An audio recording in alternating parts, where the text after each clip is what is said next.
Okay, everyone. Well, welcome back to the Decentralized Consciousness podcast. Today on the podcast, I have Sol Luckman and my friend Nozomi Hayase.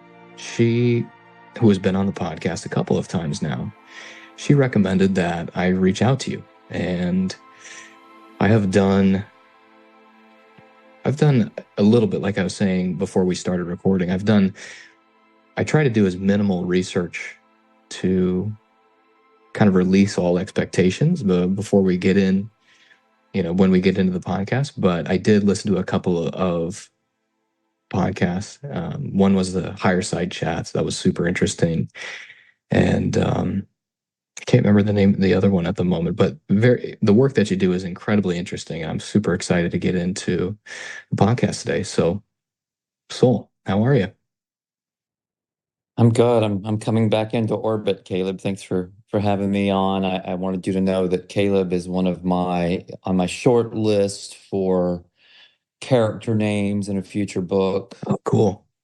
I really like that name, so Thank you. good on you, mate. Thank you. Yeah. Good on my folks, I guess. That's right. That's right. So, and where'd your name come from, by the way, Soul? Just God-given. Awesome. So I think where I wanted to start today, let's start by going in with let's start by going in with learning a little bit about your spiritual journey from childhood to kind of where you ended up, how you ended up to where you are now. Oh man, that's a question, isn't it? Yeah, right. To be half Yeah. the podcast. Hey, you want to go in reverse direction? Yeah, we could do that too. Yeah. Really, where I am right now is into the concept of inner alchemy. And I see that as a kind of directing force or end game to the human experience and a real transformation into some other kind of experience, which is not exactly human, or it's maybe human plus. And I don't mean transhumanism or anything like that. I mean, I'm finding that it's possible to take one's consciousness into territories where the rules of the game change. If you look at this realm that we're in as some kind of game, and this is very exciting. I guess for some people it could be disturbing or frightening that we're capable of doing this sort of thing. But for me, it's very exciting, and it feels like my path with heart, if you're familiar with that terminology. No, I can't say I am path with heart. It's a Castaneda concept. Carlos Castaneda's books address the subject of Uh-huh. path with heart. It's Mhm. something that his teacher Don Juan explains to him. I've read the Basically, first book in that series, and it blew my mind. It was so interesting.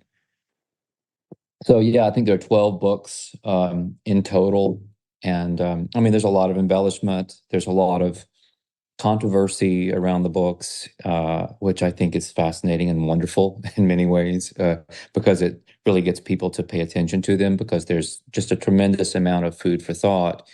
And one way of describing the psychonautic consciousness development that you go into in those books is that they're doing shamanism, but you could also describe it as a kind of inner alchemy where you're gathering power or energy and storing it in your body, and then you're using that power to change your life, change what we consider reality, and even beyond that into quite unexplored territory.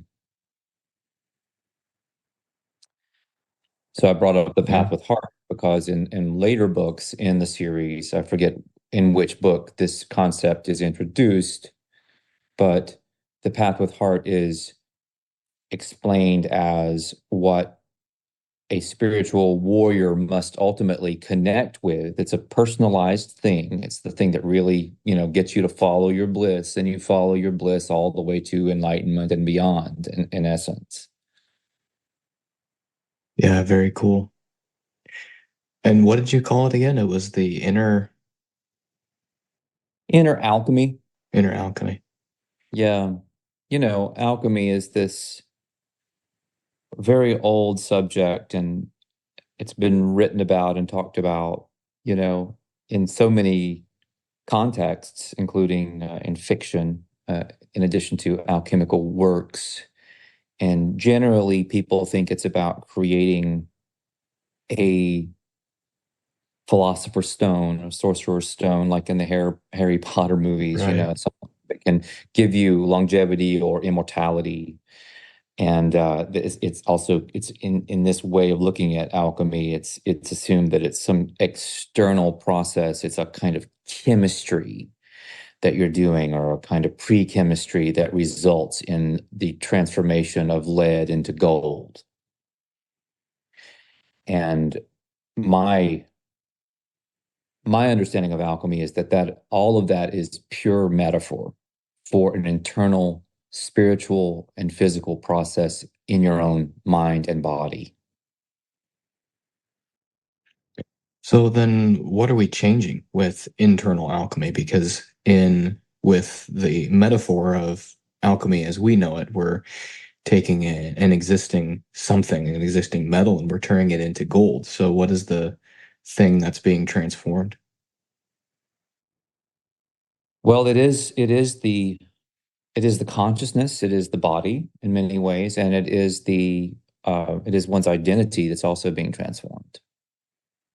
You can see elements Mm. of this thought process in many different traditions around the world that speak of like a light body that you see in some Eastern teachings, or a rainbow body, or a lighting the fire from within in the Toltec tradition, where you actually go through some kind of transformation that in the final goal is actually to leave this world when you're ready to go through a conscious dying process. You even see this in the natural light practices in Tibetan Buddhism.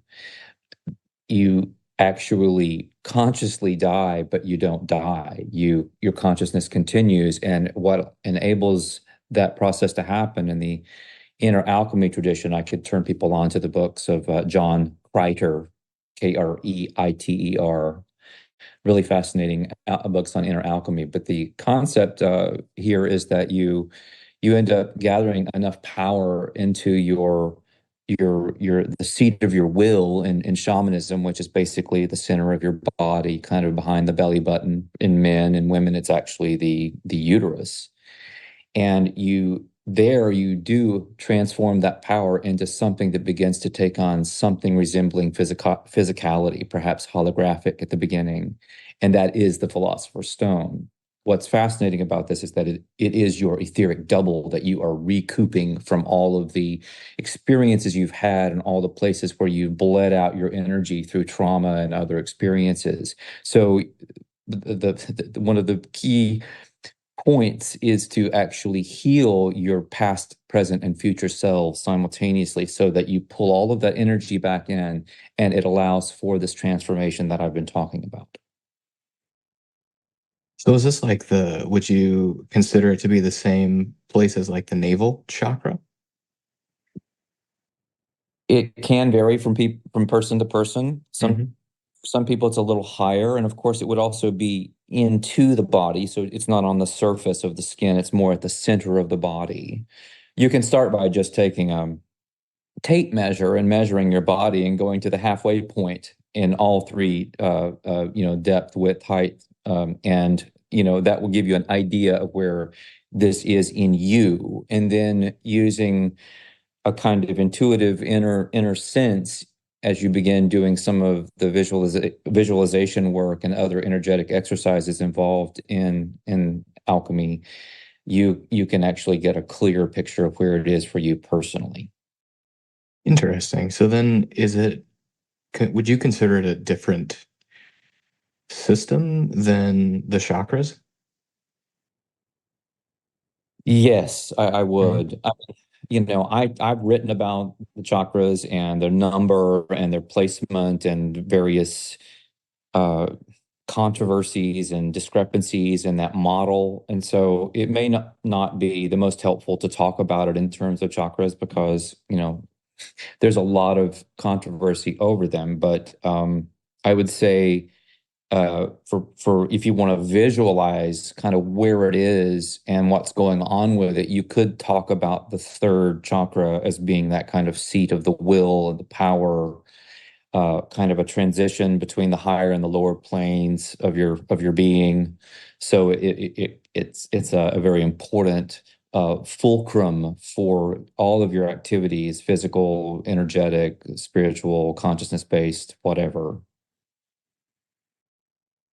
so yeah, that's crazy. So how have you gotten to this point through your career? I'm sure you've tried out all different kinds of modalities, and like you just said, you've written about chakras, and so what brought you to this?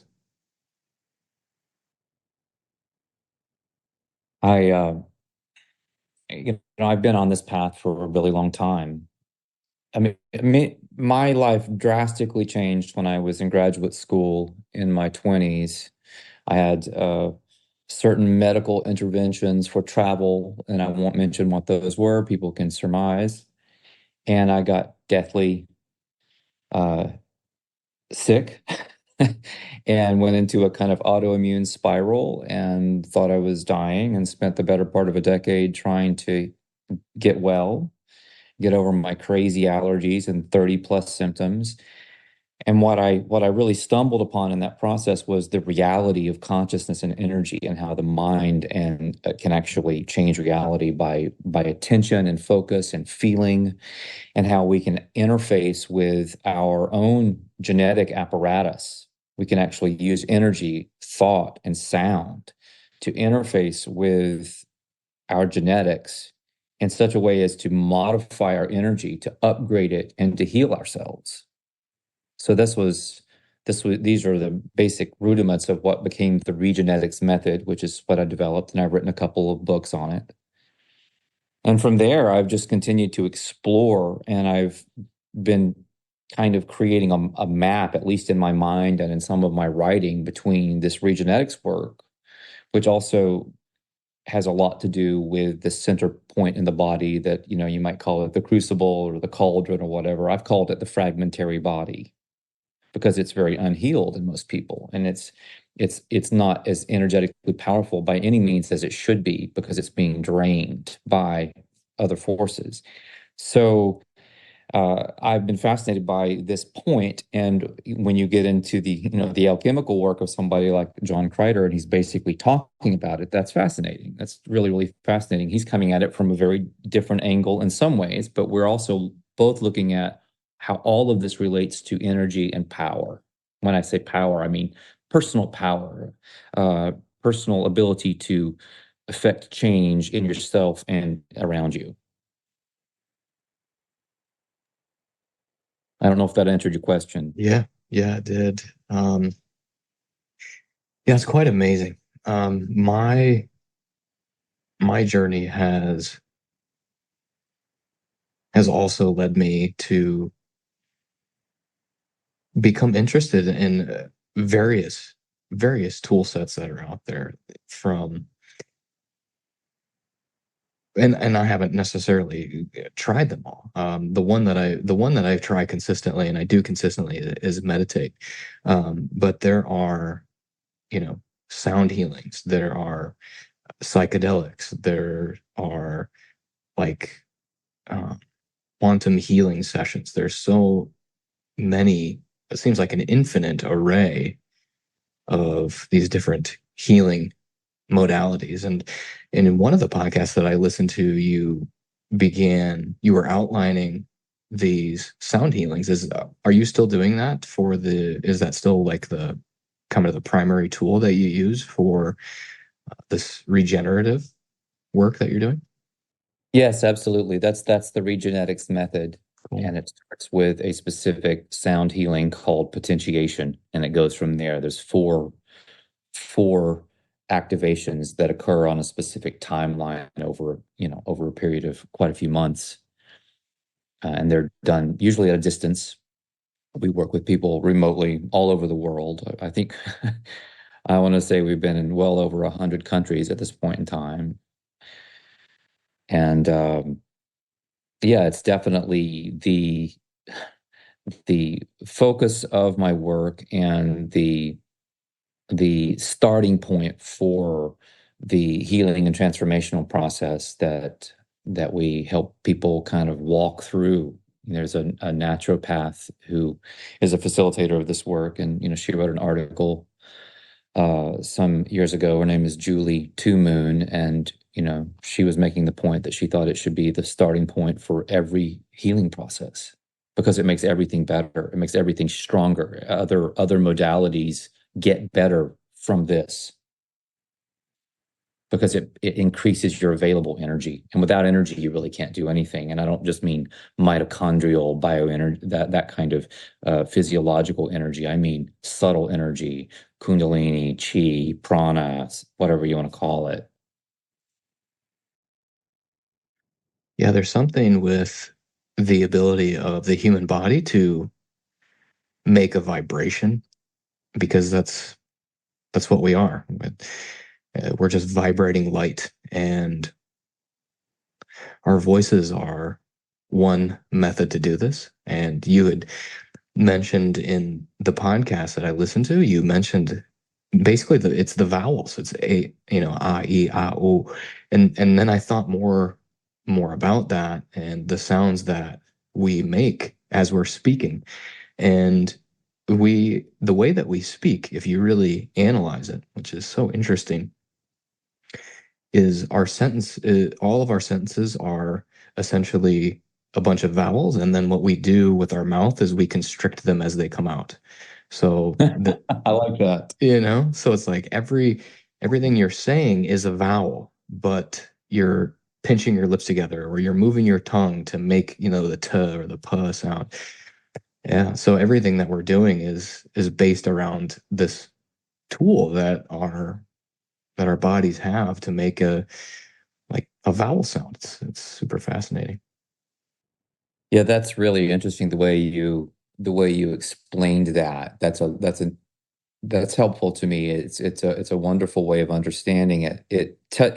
It gets into a different area of my work, which is looking at the structure of the world. What is the world? What is this reality? Who's in charge? What's going on here? Why is there so much chaos? Why are there so many glitches in the matrix and that kind of thing? And I wrote a book about this last year called The World, Cult, and You: Your Place in It and Your Way Out of It. And that's available on my Substack. It's an exclusive book on my Substack. It's also an audiobook. The Very cool. the central premise of this is that the world is a gigantic cult. And the way I'm defining it, or a series of subcults inside a master cult. And the way I define cult is you can even have a cult of, theoretically, a cult of one, just yourself and your alter ego, but certainly two people. And it's any relationship dynamic where power is extracted from you. Wow, So you yeah, I like that. talk Hmm. about decentralization. Okay, so decentralization is a kind of antidote to this type of centralization of power. And I'm not talking about politics here. I'm talking about some kind of consciousness, a being, an entity that is at the top of the pyramid and is sucking all of this human power, which you could call loosh. That's one word for it, but it's basically Hmm. trauma activated energy bioenergy that you give up through your emotions and your pain. When you do that, you send that right up the food chain. And the Gnostics called that, the being up there called it the demiurge. It's also called the Lord Archon. I I I have the Lord Archon as a character in my novel, Kali the Destroyer, which is a Gnostic novel. So I've spent a lot of time thinking about this kind of thing. I call this being the great parasite. And the great parasite is basically feeding on all of this human energy, and the human world is constructed in such a way as to create a kind of precarious balance that's always in the process of imbalancing itself. So that's why there will never be political solutions or that kind of thing. It's not built to do that. It's built to constantly keep people on edge and off balance so that they can be properly harvested, their energy. Yeah, that's crazy to think about. Um, the one of the common themes that comes up in spiritual circles is oneness versus separation. And it seems like definitions are always changing, especially when you explore these things deep in meditation and deep in thought. But my models of understanding what separation is right now, I basically see separation as service to the self or service to some identity which we believe to be the self, the Really true well. self. Sorry. I said, well put. Yeah, thanks. So, yeah, so it's like the identity is this thing which is not fully connected or not fully true. The soul that we're trying to basically alchemize our body to become an embodiment of a physical embodiment of. That is what would be representative of oneness and lives within oneness. And yeah, to consider that there is some kind of being, whether it be something that we see as separate from us, some kind of power that is outside of us, or it could be something that humanity, or let's say this group of souls collectively said, "Hey, let's create this, uh, I guess, enemy, if you will, who is going to leech off of us, and we'll just play this out. Let's just play out this game and see how it turns out. And with our own free will, we are going to consciously decide to alchemize. We're going to consciously choose to connect back into oneness and to stop giving our power to this other thing that continues to leech off of us, this false identity." Oh yeah, I like all of that. Let me try to connect the dots a little bit. So Mhm. the idea here is that there is a force, either it's alien force or it's something that humanity created, okay? And in the first case, it's kind of a predatorial force, and it's sort of you could see it as evil, and maybe it's Satan or it's the Old Testament God or whatever it is. The second scenario is where it's kind of a teacher, and I write about this exact duality, if you will, in The World, Cult, and You. And I ultimately feel like some aspect of us, on some level, was responsible or involved in bringing this thing into this construct, and so that we could wake up, basically, so that it could push enough of our buttons that we would eventually wake up. So that's the classrooms, that's the schoolroom idea. John Keats, the great English poet, he called this the veil of soul making. And so here we are in the crucible of life, trying to transform. And so this is actually pushing us in a kind of alchemizing direction where we stop being fed on energetically by this thing, this consciousness, and we begin to feed on it. Basically, we begin taking back our energy, and so we become predators in a sense, but in a good sense, in the sense that we're a healthy animal and we're doing what we should be doing, which is taking care of our energy and fortifying ourselves in a way that doesn't hurt anybody else. Yeah, there's something about the story of some enemy being the yeah, some enemy outside of ourselves being the bad guy that we have to defeat. It's like we, See all these truthers getting lost. I feel like they just spend all their time chasing the right. boogeyman, and they don't look inside. I keep saying the only way out is in. The enemy is within. The opponent is you. This is shadow work that we're supposed to be doing, not finger pointing. Yeah. So how has your personal alchemy journey been going? What have you been discovering? Do you have any crazy insights with, beings outside of yourself, whether it be extraterrestrials or angels? Because it's what's crazy to me that I never would have thought going into this spiritual journey is that all of this is related and all of it's real. I mean, it just blows my mind that all of this is comes from just letting go of our fears, doing the shadow work, and then all of a sudden the just the most, I would say, what they seem ridiculous. They just don't, in the old paradigm, they seem ridiculous, but it's crazy. Yeah, so how has all of your work personally been going? Gosh, yeah. I'd love to come back to that. I feel like I need to finish my thought about the way this construct works. It might Hmm. help me answer that. It's a great question, and it's loaded. So let me do my best to just wrap this up as quickly as possible. In the construct, then, we create using our attention. Our will is a force of creation. It is how we bring about new scenarios, new developments, new projects, how we accomplish things. And this works across the board, and we're doing it whether we realize it or not, because we're always creating just through the force of our attention.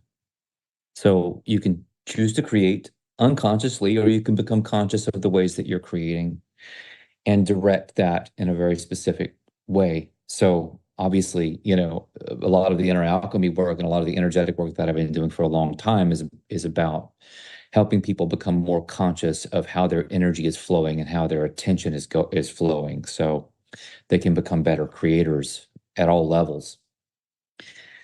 We tend to create through not just our thoughts, but through our verbalization, through our language. This is a huge key. And my model is that initial language, whatever created the substrate for this perhaps fake construct that we're living in, the pure basis for this, if there was such a thing. This is sort of the Garden of Eden scenario where it was created with language. That's how, in the beginning was the word, blah, blah, Yeah. blah. Yeah. And it was created by using not just any language, but vowels. And it created a sacred space.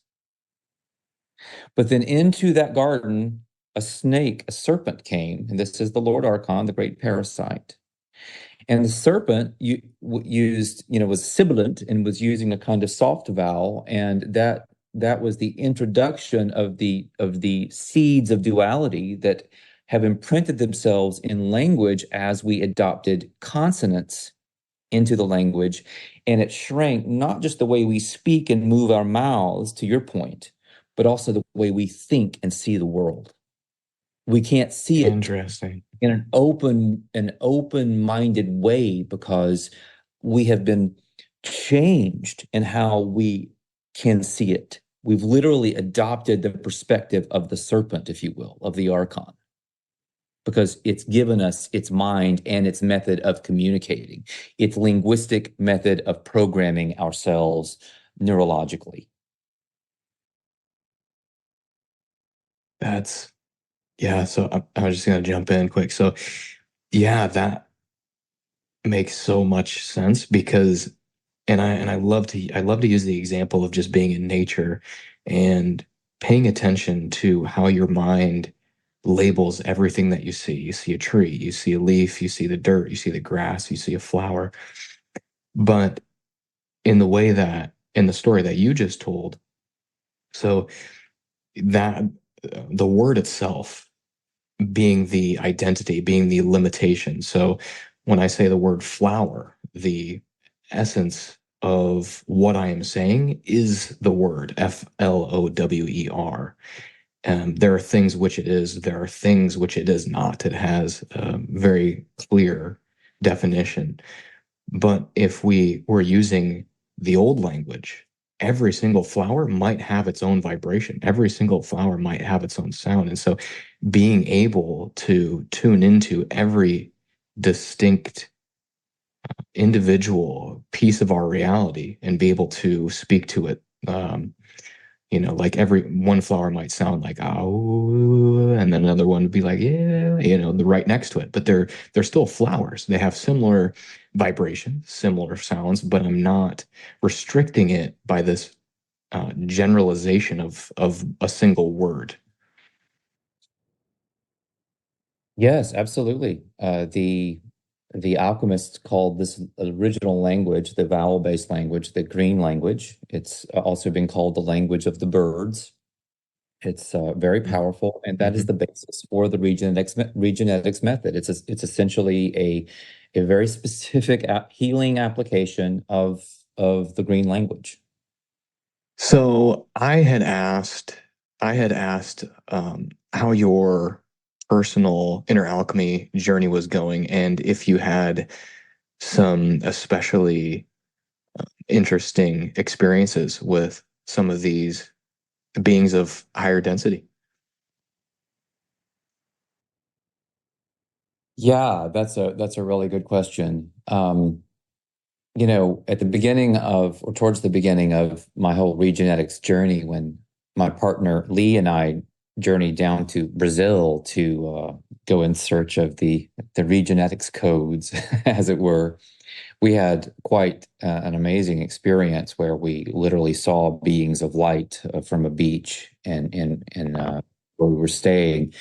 And I've had a variety of really, really non-drug induced, but nevertheless quite trippy experiences, over the years having to do with energy and also just bizarre, wild serendipities, just the things that just go on and on and on. So that's some of my background.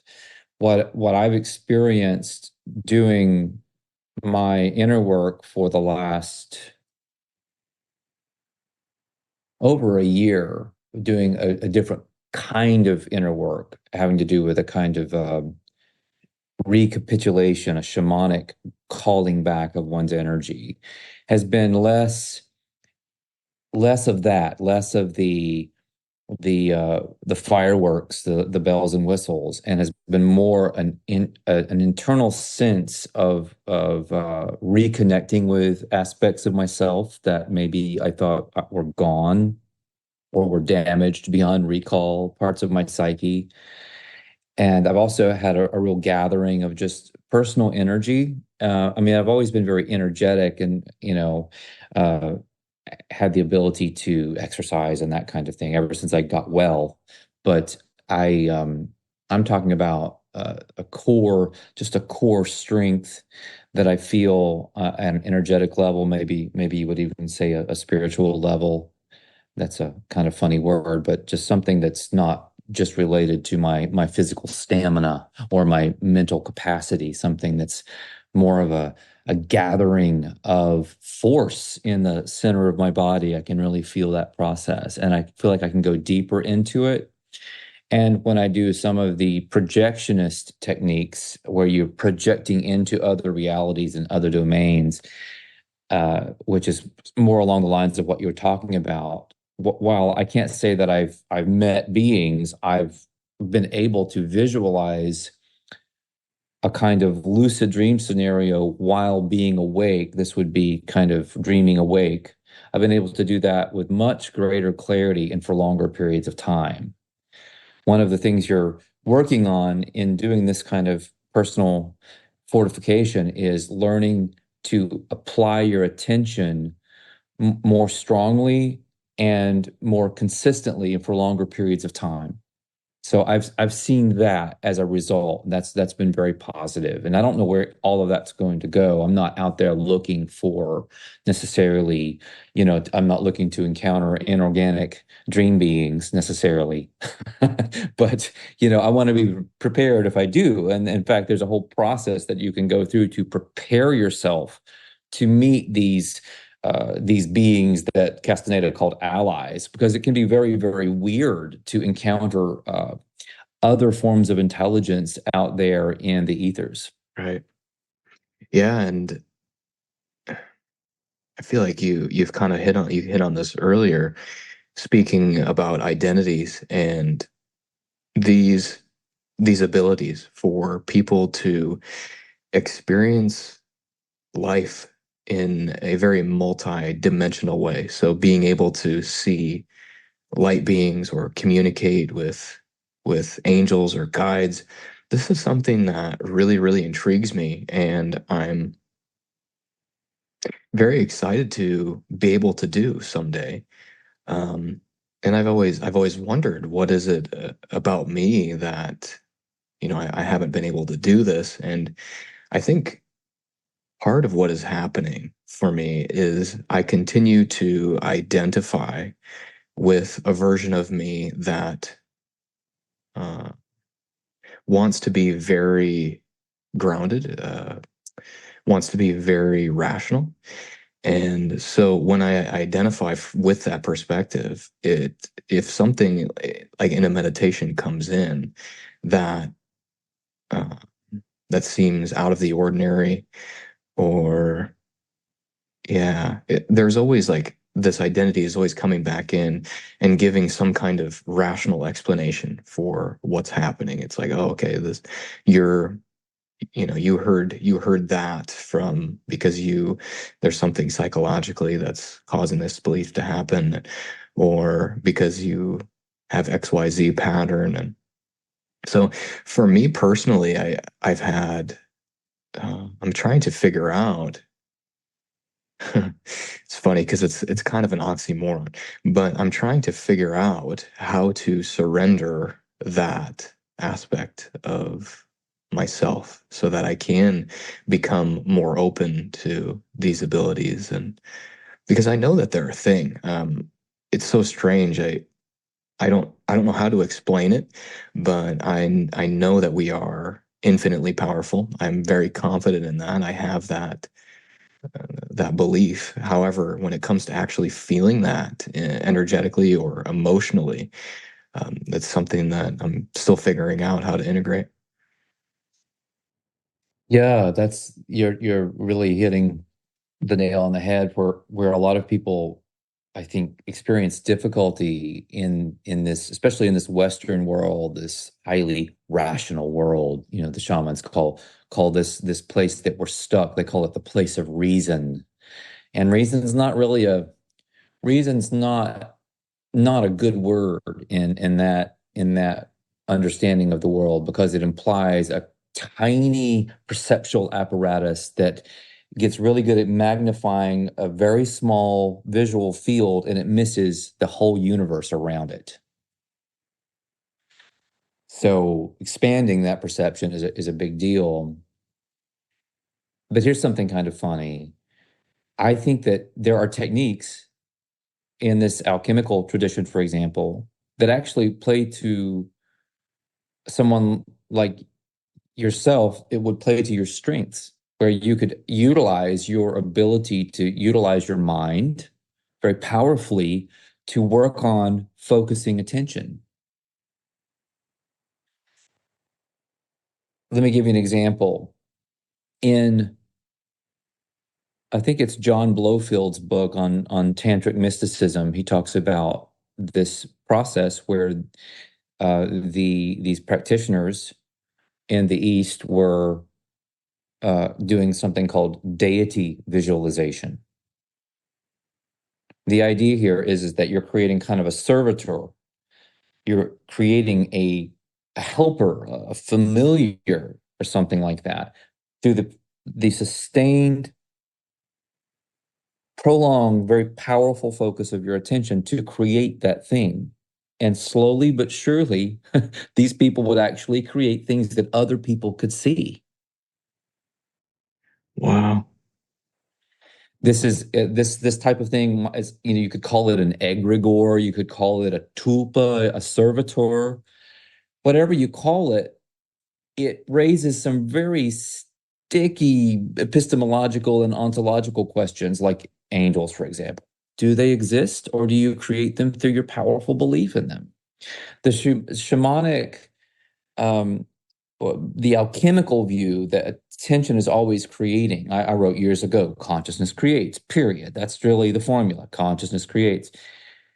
This perspective has it that you can't really separate out anything you're perceiving from what you're actually creating.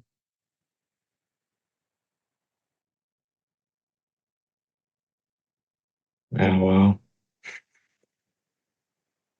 And we get so mixed up in it too. And you used the term awake earlier, and it seems like more and more people are becoming aware of the fact that, yeah, that what we are perceiving is a creation. And I think this is the basis, the very, very basis of our shadow work, is the more that we can understand this, there isn't a difference between what we are perceiving and what we are creating. We are completely accountable. I mean, we're completely accountable, and therefore, if we are completely accountable, we are completely sovereign on the deepest level. It's easy to forget, don't get me wrong. It's easy to slip back into sleep. But I think once you begin down this path of waking up, whatever brought you here, be it curiosity, be it, the inklings of more self-love and a better life, you're just going to keep coming back and going to keep exercising that muscle. And I think that's a lot of what it is.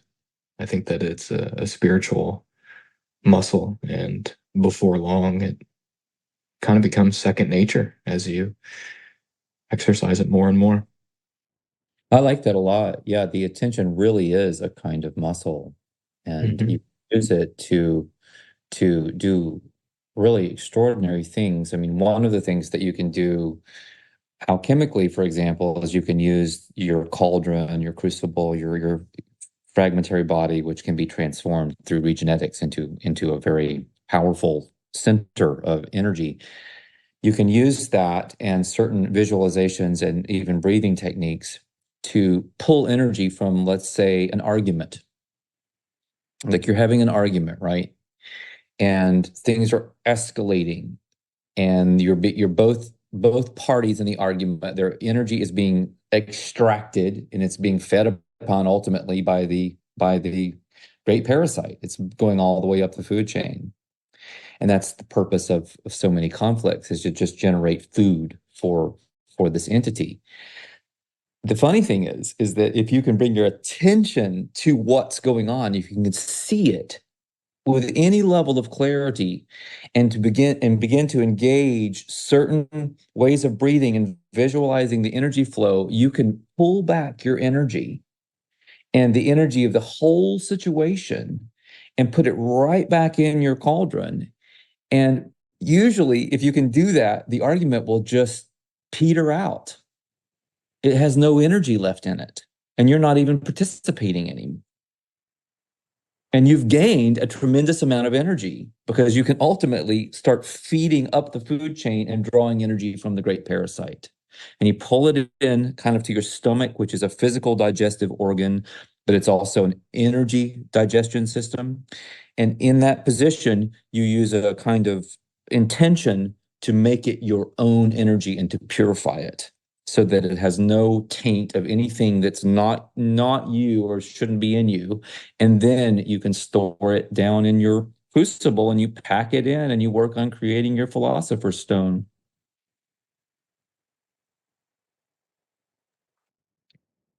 Yeah, though what comes up for me is you could almost look at it like your etheric body has installed some kind of program. Or if you look at the parasite, if you envision like this parasite, it's got, millions and billions and gazillions of tentacles into each of our energy bodies, and so it continues to separate us from our souls.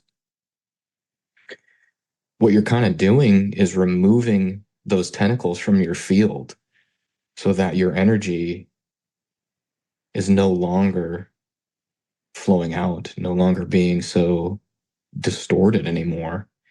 And then you can see it for unconditional love once again, creation energy once again. Yeah, just kind of raw energy.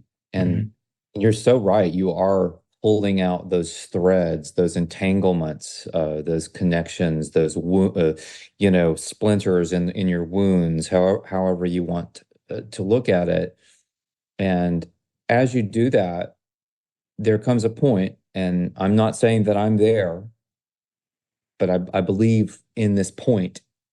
I've heard enough people talk about it in different ways to really feel strongly that it's a part of the journey. When you get to a certain point of extracting all of those energetic compromises, the great parasite suddenly just leaves you alone. You're no longer on the menu. And here's the catch.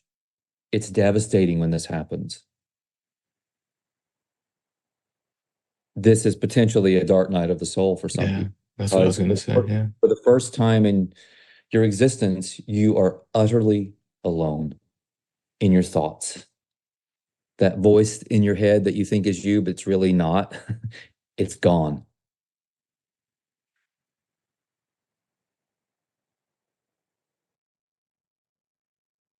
So did you ever notice if there was a mix between the voice of the higher self and the voice of the parasite, and it was hard to discern between the two? Yes, I think that's very common. Absolutely. You Yeah. you can follow a bit of a common sense guide in figuring out what's the parasite and what's you trying to contact you, you know.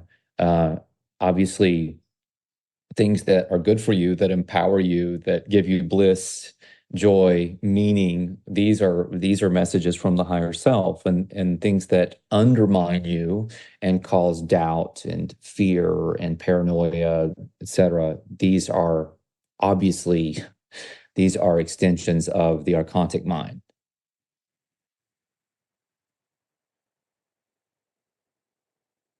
Having said that, the I believe that this force is super creative, and if you get to a point where you're following some formula, I believe it can change its tactics and it can masquerade as the higher self. So it gets very, very tricky at some points. That's when you get to these strange forks in the road, and it's very, very difficult to determine what the right thing is. Yeah, that fits well with my models for understanding too. If we, I'm sure you're familiar with Eckhart Tolle, and he speaks a lot about the ego. And if we look at it from his perspective, where we build all of these egos and identities for interacting in the three-dimensional world, as we work our way up the spiritual evolutionary ladder, we begin to identify as someone who is more spiritual, someone who is more well connected, I guess, to their highest self than they used to be. And even in those identities, we can still get wrapped up in a lot of dramas. We can still get wrapped up in pushing away things that we should be working on, and resisting things that we should be working on, or even judging other people for not not doing what we think that that they should do. Uh, I always say, or not always say, I just kind of recently discovered that the reason the reason that I judge other people is because I'm judging those aspects in myself. So, Bingo. right. So it's like, because I have to have something to contrast to. Otherwise, there's no point in keeping this identity. And so when the identity is being challenged, it has to reaffirm itself. The ego is like reaffirming itself by comparing itself to other people. And I think that even these, again, if we're going like the Eckhart Tolle model of egos, these higher version egos, they still want to judge, and it can be tough. Like you said, you can still get wrapped up in there, and it can really masquerade as someone or as the highest self, but it's still a lower version that's ready to get released too. You're so right. It's why in the world of cult and you, I essentially make the argument that you, in order to decultify yourself and become an individual through a process of individuation, you have to spend a lot of time alone. And, you're not going to find a tribe that's going to help you do this, because the tribe is going to have a version of you that you have to live up to. And, this is very challenging. I'm not saying that community is impossible. I'm saying it's damn hard to make that work in this world.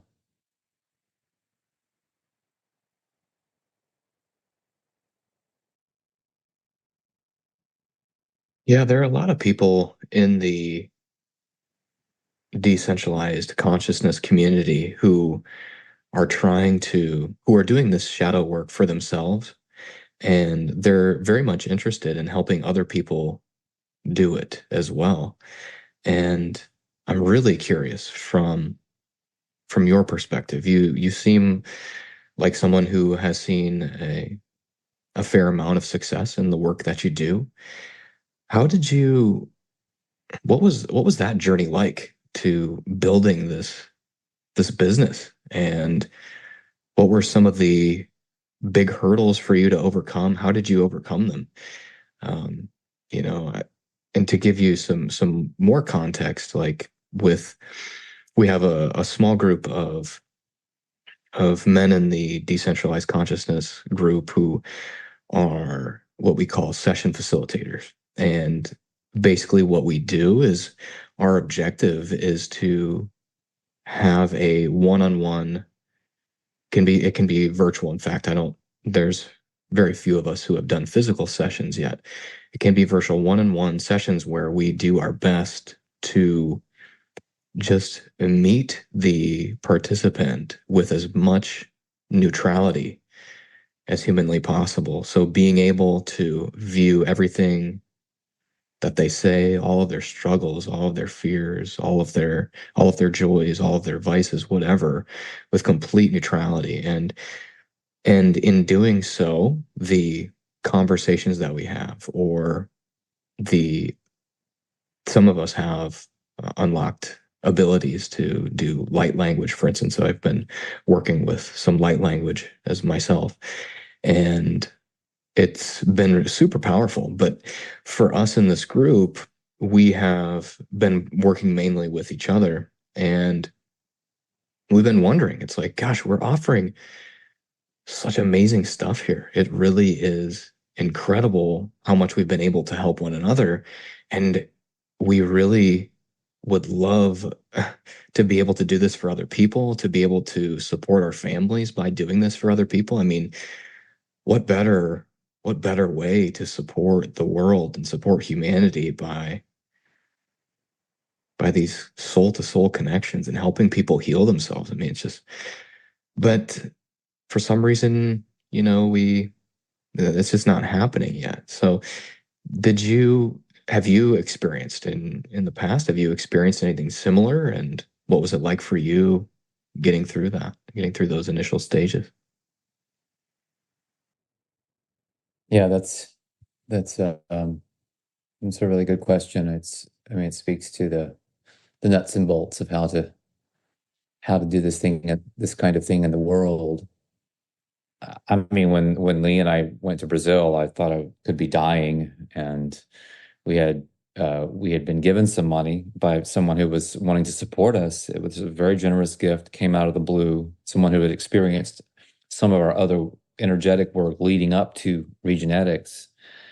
And then we went to Brazil and we had a series of kind of mystical experiences. We got these sound codes through. We performed them on ourselves. We both started healing from all kinds of different things, and it was kind of miraculous, transformative, very intense at times. And we had no money left over. Our resources were running out, and we didn't know what to do. And we just started doing some. We have started offering distance potentiation sessions with some people doing sort of a trial run, and some of them paid us a little bit of money and that kind of thing, but it wasn't a lot. And we didn't really know what we were doing. We were also pregnant at the end of that experience in Brazil, and that put added pressure on us to figure it out, and so we did have a couple of pretty lean years when we were very young parents, and trying to figure out how to move this forward. So I'm not going to say it was given to us by any means. The most important thing that I did to move things forward was I wrote a book called Conscious Healing, that ended up being translated into was translated into a couple languages, Turkish and German, and then some weird stuff happened with the German translation, and it never appeared. So anyway, that book was pretty popular, and still popular, actually. People still read it. It's a, a very in-depth look at many of the topics we've been discussing today, having to do with energy and genetics and transformation, consciousness, that kind of thing. So I did that. That was that was back in '05, I think, when I published that. And then a few years later, I wrote Potentiate Your DNA, which was the follow-up to that. And that was the how-to guide, like teaching you how to do this for yourself, the potentiation activation. And that's been very popular. And that's now in Spanish, and the audiobook is on the way, and the French edition is on the way. So that's pretty cool. But really, the whole marketing game has changed a lot. You probably heard of the death of SEO, and that's real. And people aren't finding me organically the way they used to on Amazon. They're gaming that whole system. And so I'm in the process of thinking about some new strategies for getting my books out there to a wider audience once again. And I don't want to talk about what those are because I haven't tried them, and I don't want to send people down a yellow brick road with those. But I do have some good leads. And if we ever have another conversation and I've had any success with that, I'll let you know. Yeah. Otherwise, Substack has been, I'm at solluckman.substack.com. That's been good for me. It hasn't grown as much as I would like for it to, but it has offered some financial support. I have a lot of free content, but then I have a paywall behind which I have practically all of my books and audiobooks and tutorials and other materials related to Regenetics, related to the world cult and you, as well as my fiction books. So that's a place where I try to bring in lots of good articles, information on many related topics. I posted an article just the other day on a study about how the emotions are actually mapped onto the body, giving people more food for thought about this way of looking at the body as a kind of energy system, that you can actually measure things energetically and measure these emotions taking place. Very, very fascinating stuff. But I don't have any shortcuts about this kind of thing. I feel like I've made a joke before that I must have antibodies to going viral. If you get the joke, because I've just never been able to have a single thing I've ever done, I don't care how good it is, go viral. Right. And it just lets, okay, either they're not as good as I think they are, or something else is going on. There's this great parasite that probably doesn't want me doing what I'm doing. I mean, maybe that's a narcissistic way of looking at it, but I've felt so much resistance at times that it's just bizarre. Yeah, it's certainly discouraging sometimes to think about the algorithms that are out there. And yeah, there are a lot of people that talk about shadow banning and Absolutely. I've lived it. I've absolutely lived it. I've been deplatformed. I've had all kinds of things, you know. that's Um, crazy. so I've had some very, very odd stuff happen, and I've soldiered through. You know, what do? You get up and was it Dwayne Wade who said it's not how many times you get knocked Right. down, it's how many times you get back Yeah, up. Oh, exactly. just get back up, you know. Right. Yeah, and the way that we as a group, the facilitators, I mean, have sort of been uncovering this is we are, we've kind of decided that we're just going to keep going. It's kind of like what you said. Just keep putting stuff out there and keep following our inner guidance. And What else are you going to do, really? I mean, if you mhm, just look at the mirror and this is something that you're passionate about and you're called to do, yeah, what else is there to do? I hmm mean, it's right, you free will earlier, and I'm not disagreeing with the concept of free will, but in a world where everything is kind of both and, there's also some predestination going on here where you are just given talents and things that turn you on for who knows what reasons. yeah, And when you encounter them, they're stronger than you are because they are some kind of directing morphic force helping guide your life. yeah, yeah. And I think what we're getting a lot of in return, and probably I don't even it might even be 100% because everything comes from within, right? So I think I think the resistance that we could be getting is all internal. It's internal doubts, it's internal fears. Um, but yeah, and this is where the concept of projections and self-sovereignty from every human being a creator gets kind of confusing. But if we can do our part to clear our side of the projections, um, Yes. then hopefully we can allow people some space to clear their own. And I think it seems to me, it feels to me like we're at the beginning of a very big evolution. Me personally, I wasn't really into this deep into spirituality outside of religion. Um, I just was not into this deeply 2 years ago, 3 years ago, and how my world has completely changed, how my lifestyle, my life, it's just completely changed. And I think that it's going to just continue to happen this way exponentially for people across the globe. So for those of us who have been going down this road seemingly early in this process, just remember that we are still early. That's a common saying in Bitcoin too, is we're early, and yeah, but just got to keep going. Right, right. I was going to say that eh, this question of agency is what you were getting at with, where are things being generated from?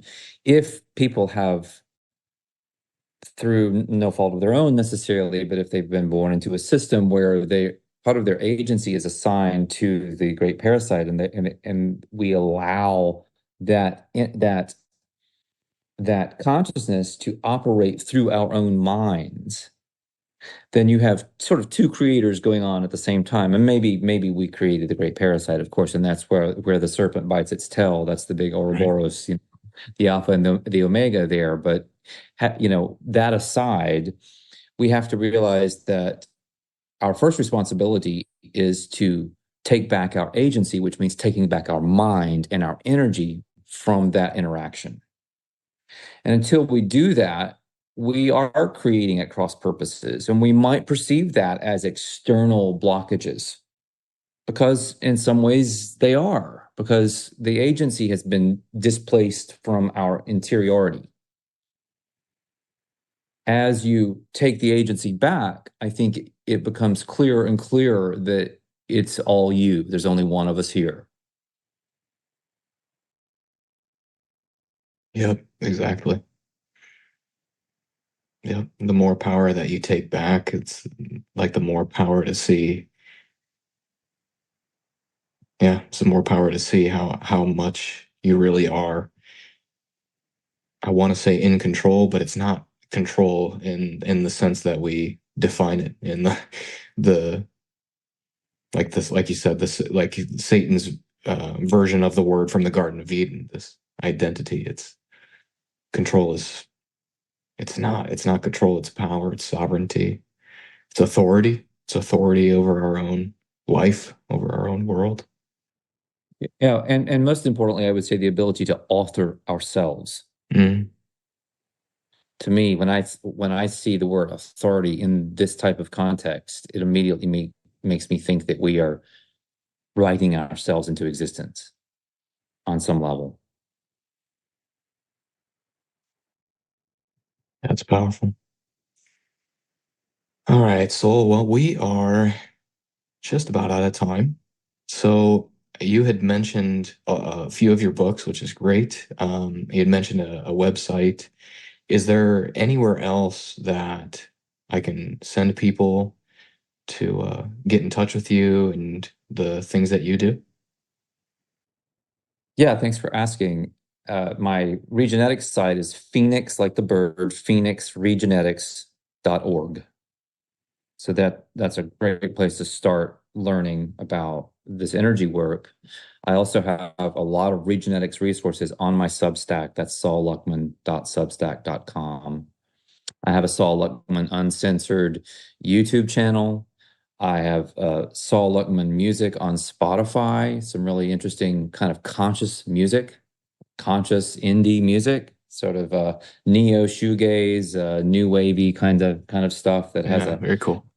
a little bit of a little bit of a resonance with some of this conversation to it. So please follow my playlist. Come check me out. Do some free streams. That's kind of a fun world. Those are the main places. I mean, I'm on Instagram, Sol Luckman. You can follow me there. I mean, I'm the usual places, Facebook. But in terms of getting down into the energy work, that's phoenixregenetics.org. And I also contacted you through Crow Rising. Is that a place you want to send people to? Yeah, that can be part of it. That's my official website, and it maps out into all these other places. That's crowrising.com, or you can just go to solluckman.com. It's the same thing. They point at the same place. Yeah, I think if you go there, you can get a free copy of my memoir with a lot of my artwork in it. It's called Musings from a Small Island. So you can just click on the link and get a free copy of that. And if Very you go cool. over to phoenixregenetics.org, you can get a free copy of Conscious Healing. So that's 2 books, 2 freebies. Awesome. Yeah, it sounds like you've created a lot in this journey, and I look forward to checking out a lot of that stuff, and would love to schedule a session with you too. It sounds amazing. Yeah, well, there's just so you know, and so that our listeners know, there's something called Worldwide Potentiation Ceremony. It happens the first Sunday of every month.